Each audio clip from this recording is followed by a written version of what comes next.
I'm Bob Ryan. This is Globe 10.0, which today is John Powers. So say hello to a couple old Celtic beat writers from a previous generation. Well, we've been keeping a close eye on the team this generation as well. John and I have. And Game 6 Thursday night against the Hawks. After what you saw in Game 5, John, how incumbent do you think is upon our lads to get this thing over with and not have to return to Atlanta for a Game 7? Gotta close it out here. First of all, you don't want to ever risk a Game 7 any place. These guys now will have won 2 in a row. They will have beat you here, beat you there. The other thing, too, you don't want to play extra games. If you figure, okay, we will win the series. Remember a couple years ago, they have Orlando swept up here. Yeah. They lose in overtime. Yeah. They have to fly back there for an extra game. You lose that back up here for another game. End up losing to the Lakers in 7. I think the extra games hurt an older team, and this team's now older than they were then.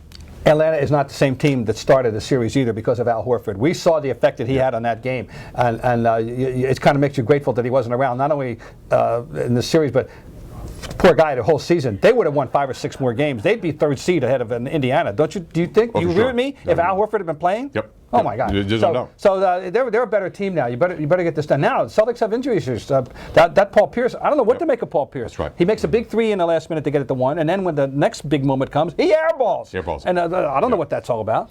Well, and again, this team could go game to game depending on who's healthy. How about Ray Allen? Ray Allen. So far, so good. Who knows? So far, so good. But again, don't play extra games. Plus, you don't know what's going to happen tonight in the other series. You don't want to be playing while the other team's resting, whether it be Sixers or That's true. Yeah. But most of all, and some people, and by the way, are banking on the idea. Well, the Celtics have never lost a 3-1 lead. Well, you know what? There's always a first time. Absolutely. I mean, the fact of the matter is that they are impaired. The fact of the matter is that you don't want to go back to Atlanta. They haven't played particularly well in Atlanta. They did win a game there without Rondo, but over the last couple of years, it's not been a place where they have excelled. I wouldn't feel they'd have a better than 45% chance of winning that game if they have to go back to Atlanta. So they better close this thing out tonight. That's an order.